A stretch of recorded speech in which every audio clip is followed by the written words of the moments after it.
तो नमस्कार साथियों, आपका क्राइम कहानी में स्वागत है। दोस्तों, आज 23 मार्च 2024 है, तो आज होली का त्यौहार भी है। तो आप सभी साथियों को होली की हार्दिक शुभकामनाएं। जिस तरह से जीवन के अंदर होली के पर्व पर लोग एक दूसरे को गुलाल लगाकर इस होली के पावन पर्व की खुशियां मनाते हैं, वैसे ही आपके जीवन के अंदर हमेशा खुशियों का सागर जो है वो भरा रहे। और होली के पर्व पर जिस तरह से रंगों का मैं तो भी आपको बता देता हूं कि जिस तरह से जो होली के रंग हैं, अलग अलग प्रकार के रंग जब किसी तस्वीर में भी भरे जाते हैं तो वो तस्वीर की जो है उसमें आकृति को एक अलग ही बना देती है। उस रंगों का भी हमारे जीवन में महत्व है, क्योंकि रंग कभी फीका पड़ जाता है, कभी जो है गहरा रंग और फीका रंग भी जो है अपने जीवन में आता है। वैसे ही कभी दुख और सुख का जो है पार्ट्स हैं अपने जीवन के अंदर। कई खुशियाँ, जब खुशी के पल हो तो उन्हें भी बड़े आराम से अपने परिवार के साथ व्यतीत करें, और जब दुख की घड़ियाँ हो तो भी परिवार के साथ जरूर साझा करें, क्योंकि सुख और दुख दोनों एक सिक्के के पहलू है। तो ये तो हुई आज की बात। अब आते हैं कहानी के ऊपर। कहानी आपको जो सुनाने जा रहा हूँ बड़ी ही जो है, आपको एक इस कहानी को सुनने के बाद आप खुद फैसला कीजिए कि आखिरकार रिश्तों की जो ये खौफनाक कहानी है वो सुनने के बाद कैसा लगा। रिश्तों की जमीन पर किस तरह से जो है खून यानी कत्ल किया जाता है, उसी की ये कहानी है। ये कहानी है, इस कहानी में 3 किरदार हैं। एक का नाम, जो नाम बदले हुए नाम है, एक का नाम प्रीति, एक का नाम अनिल और एक का नाम गुमरान अहमद। दोस्तों, प्रीति की शादी अनिल के साथ हो जाती है, दोनों का रिश्ता अच्छा चलता है। लेकिन प्रीति जो है एक दूसरे शख्स से भी प्यार करने लग जाती है। अब प्रीति अपने पति से भी जो है दूर नहीं होना चाहती है, अपने पति से भी वो अपना रिश्ता कायम रखती है। वहीं दूसरी तरफ वो अपने आशिक यानी कि जो उससे प्यार करता है, जो इससे प्यार करती है, उसके भी साथ जो है अय्याशी करना चाहती है। अब प्रीति धीरे धीरे जो है, जब पति काम पर चला जाता था तो वो अपने आशिक गुरमान अहमद से भी जो है छुप छुप के मिलती, उनके साथ समय व्यतीत करती।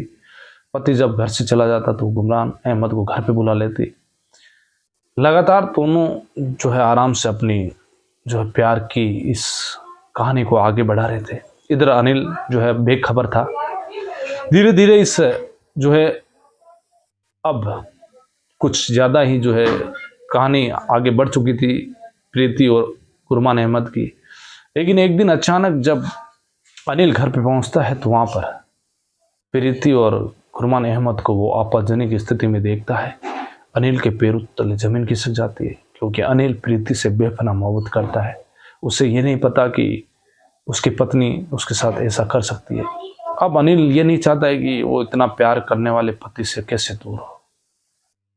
उधर प्रीति भी जो है पति के सामने पड़ी अपने प्यार की जो है लकीरों को साथ आसमान पर लिख कर जाती थी। कहती थी कि मैं आपसे बेपनाह मोहब्बत कर। लेकिन उस दिन अनिल ने जो है देखा। अब अनिल ने सोचा कि चलो प्रीति को समझाते हैं, वो नहीं मिले। इधर अनिल ने प्रीति को समझाया कि तुम गुरमान अहमद से जो है रिश्ता है वो तोड़ दो और उसके साथ आप बातचीत मत करो।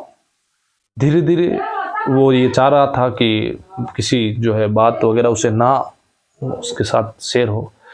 काफ़ी दिनों तक ये सिलसिला चलता रहा। लेकिन प्रीति के तो मन में जो है अब गुरमान अहमद के प्रति भी प्यार था, तो वो ये चाह रहे थे कि यार क्या किया जाए, क्योंकि अब अनिल धीरे धीरे प्यार में रोड़ा बन रहा था। लेकिन अब अचानक एक दिन अनिल ही गायब हो जाता है। गायब होने के बाद अनिल की गुमशुदगी की रिपोर्ट भी पत्नी के द्वारा दर्ज करवाई जाती है दिल्ली, साउथ दिल्ली के पुलिस थाने में, कि उसके पति जो है घर से बिना बताए चले गए हैं। लेकिन इधर अब प्रीति को जो है आज़ादी मिल चुकी थी कि वो अब आराम से रहें, कितनी भी घूमें फिरें, क्योंकि अब उसके बंदिशें नहीं थी, क्योंकि पति चला गया कहीं दूर। इधर गुरमान और प्रीति दोनों आराम से घूम रहे हैं, फिर रहे हैं, अपनी अय्याशी की जो है मौज मस्ती कर रहे हैं। इधर प्रीति जो है एक बुटीक चलाती थी, जिसमें ही कुरमान अहमद की मुलाकात होती है, दोनों का प्यार वहीं से शुरू होता है। बुटीक से पैसे जो है वो कम पड़ने लगे, क्योंकि इधर अनिल कमाता था, पैसे देता था प्रीति को, तो दोनों की लाइफ स्टाइल भी अच्छी चल रही थी। अब इधर प्रीति को लगा कि अब कुछ लाइफ स्टाइल में जो है धीरे धीरे पैसे कम नहीं आ रही, तो वो अपने पिता के पास चली गई। पिता की वो एक इकलौती संतान, अब पिता की जो तिजोरी थी वो बेटी के लिए खुली थी। पिता बेटी को खूब पैसे देते, उधर पिता के पैसों पर प्रीति खूब आलिशान जिंदगी जी रही थी, पैसे उड़ा रही थी। कुरमान और प्रीति आराम से अपनी जिंदगी की लाइफ स्टाइल को बड़े तरीके से जी रहे थे। अब एक दिन अचानक पिता को भी पता लग जाता है कि प्रीति का जो है किसी के साथ नाजायज रिश्ता है, और उन्हें पिता सुजीत सिंह को, ये जो बदलावा नाम है, उन्हें पूरा पता चल चुका था कि वो किसी दूसरे लड़के से प्यार करती है और ये पैसे वहीं उड़ा रही है। लगातार वो पैसों की बर्बादी को देखकर पिता ने अपनी तिजोरी के गेट बंद कर लिए और बेटी को कहा कि अब तुझे पैसे नहीं मिलेंगे। अब प्रीति के सामने ये संकट आ चुका था कि वो अब क्या करें, क्योंकि उसके बुटीक से भी इतने पैसे और उन दोनों की lifestyle, luxury lifestyle जीना चाह रहे हैं। तो धीरे धीरे अब दोनों के पास जो है पैसों का बोझ बनने लगे, पैसे आ नहीं रहे हैं, पैसे इतने हैं नहीं, और लाइफ स्टाइल अपनी लग्जरी जी रहे हैं। तो एक दिन उन्होंने फैसला किया कि क्यों ना जो है इस पिता की जो संपत्ति है करोड़ों की, वो अपने पास हो जाए। अब प्रीति और कुरमान ने एक आइडिया लगाया कि चलो एक काम करते हैं, जो सुजीत सिंह उसके पिता है प्रीति के, उनको रास्ते से हटाते हैं, उनकी करोड़ों की संपत्ति है वो अपने पास हो जाएगी, क्योंकि प्रीति सुजीत सिंह के एक इकलौती संतान। तो अब उन्होंने फैसला किया कि चलो एक दिन पिता को ही इस रास्ते से हटा देते हैं। उन्होंने जाल बिछाया, उन्होंने कहानी रची और दोनों एक तारीख फिक्स की और चल दिए सुजीत सिंह के घर पर।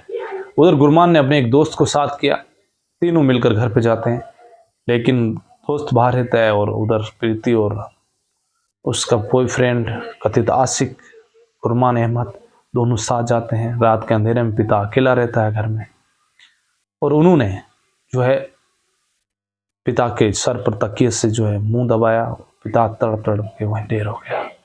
फिर गुरमान ने अपने दोस्त से जो है उसकी सुजीत सिंह की डेड बॉडी को उठाया, उन्होंने कहा कि चलो दूर नदी में फेंक आते हैं। गंगनेर में इन्होंने जाके उस डेड बॉडी को फेंक दिया। अब पुलिस के सामने एक और कहानी सामने आई कि इधर एक पहले से ही पति गायब और अब पिता भी गायब, दोनों की गुमशुदगी। सुजीत सिंह के रिश्तेदारों ने मुकदमा दर्ज करवाया। अब शक की सुई उधर बेटी पर, क्योंकि इकलौती बेटी और पहले पति गायब। पुलिस ने कहा कि चलो एक काम करते हैं, उस गुरमान अहमद और प्रीति के दोनों के फ़ोन सर्विलांस पर लगा दिए। काफ़ी दिनों तक उनके फ़ोन सर्विलांस पर लगाए, तो पुलिस को ये पता लगा कि इन्होंने जो है पिता की बेरहमी से हत्या करके और कहीं लाश को किसी गंगनेर में फेंक दिया गया है।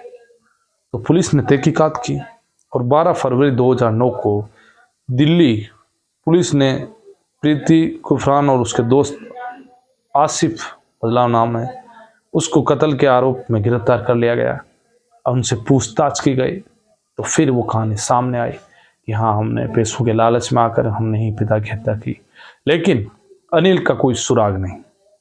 अनिल 11 मई 2004 से अभी तक लापता है, लेकिन आज तक अनिल का कोई सुराग नहीं लगा। लेकिन एक रिश्ता जो अपने मांग में सिंदूर जिस पति के नाम लगा रही थी, जो अपने दूसरे कथित बॉयफ्रेंड से भी मिल रही थी, तो एक ऐसी पत्नी जो इसकी वजह से एक पति लगातार गायब, एक पिता की भी हत्या। तो आज की कहानी में बस इतना ही। फिर एक क्राइम की कहानी आपके बीच ज़रूर लेकर आएंगे। तब तक के लिए नमस्कार। अपना और अपनों का ख्याल रखें।